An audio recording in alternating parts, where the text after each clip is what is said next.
Brain rot ये वो बीमारी है जिसकी चर्चा तो हर कोई कर रहा है, लेकिन सीरियसली इम्प्लीमेंट शायद चंद लोग ही कर रहे हैं। यही वजह है कि हर रोज ब्रेन रोट के मामले लगातार बढ़ रहे हैं। हम चाहते हैं कि आपके परिवार का चिराग हमेशा जगमगाता रहे, इसलिए हमारा फर्ज है कि आप इस बीमारी को समझें, इसकी तह तक जाएं। आखिर क्या होता है ब्रेन रोट और क्यों ये आपके बच्चे के लिए जानलेवा है? हमारा मकसद आपको डराना नहीं बल्कि आगाह करना है। ब्रेन रोट, इसके नाम से आपको लग रहा होगा कि शायद ये कोई विदेशी बीमारी है। जी नहीं, ये बीमारी इस दुनिया में रह रहे हर उस बच्चे को हो सकती है जिसके हाथ में मोबाइल है। वो बच्चा जो अपना ज़्यादा से ज़्यादा वक्त मोबाइल पर बिताता है। ये दावा हम नहीं बल्कि रिसर्च और डॉक्टर्स कर रहे हैं। विदेश ही नहीं बल्कि हिंदुस्तान में इस बीमारी के कई केसेस सामने आ चुके हैं। यकीनन ये बीमारी आपके बच्चों से उनका बचपन ही नहीं बल्कि आपसे उनको भी छीन रही है। इसलिए हम आपसे गुजारिश करते हैं कि अगर आप भी जिम्मेदार पेरेंट्स हैं तो आपका डरना ज़रूरी है। क्या आपको पता है कि ये बीमारी आपको और आपके बच्चों के दिमाग को खोखला कर रही है, मानसिक रूप से उन्हें बीमार कर रही है। इतना ही नहीं, आपका बच्चा इस बीमारी के चपेट में आते ही खुद पर कंट्रोल खो बैठता है। ये बीमारी बच्चों में चिड़चिड़ेपन से लेकर उनको गुस्सा करने पर मजबूर करती है। इतना ही नहीं, दिमाग पर धुंधलापन छाने की वजह से बच्चा आपकी आंखों के सामने तो मौजूद होता है, लेकिन उसका दिमाग किसी दूसरी दुनिया में ही होता है। ये वो काल्पनिक दुनिया है जिसके बारे में आपने शायद ही कभी सुना होगा। 21वीं सदी ने हमें आधुनिक तौर पर जितना मजबूत बनाया है, उतना ही मानसिक रूप से बीमार भी बनाया है।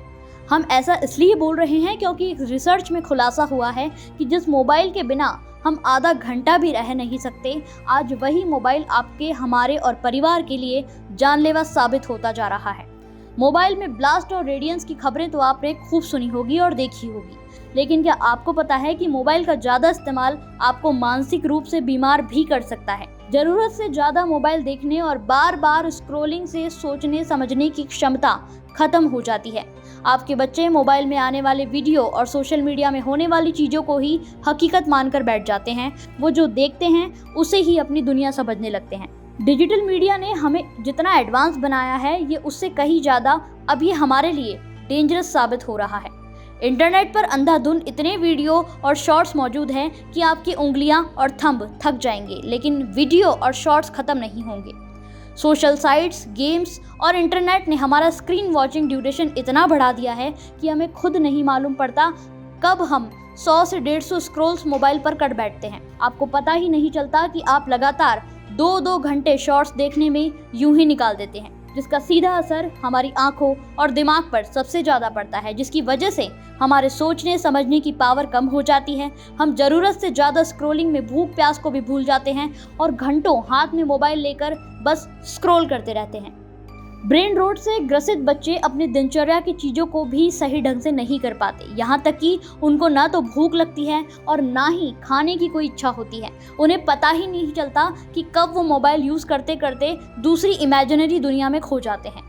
डॉक्टर्स का भी मानना है कि इस बीमारी से पीड़ित बच्चे वास्तविकता से दूर होते हैं। वो सिर्फ ख्याली माहौल में जीते रहते हैं। इतना ही नहीं, वो अपनी दुनिया में इतने खोए होते हैं कि उसी के मुताबिक वो संचार और व्यवहार करते हैं, क्योंकि उनके दिमाग में वही सीन घूमते रहते हैं जो वो डेली रूटीन में स्क्रॉल करते हैं। इस बीमारी की जद में आने के बाद बच्चे अपनी काल्पनिक दुनिया में ही खुद को खोजते भी हैं और उसी में जीते भी हैं। आप समझ चुके होंगे कि ब्रेन रोट किस वजह से और क्यों होता है। अब इसका असर बड़ों पर इतना हो सकता है, तो सोचिए कि बच्चों पर इसका कितना गहरा असर पड़ता होगा। हम आपको इस बीमारी से बचने के लिए 10 टिप्स दे रहे हैं, जिनको डॉक्टर से लेकर मनोवैज्ञानिक भी सही करार दे चुके हैं। ब्रेन रोट से बचने के लिए कम से कम मोबाइल का इस्तेमाल करें। बच्चे जिद करें तो उनका माइंड डाइवर्ट करें। किसी भी तरह बच्चों का स्क्रीन टाइम घटाना होगा। मोबाइल पर बच्चों को इंटरनेट का सही इस्तेमाल सिखाएं।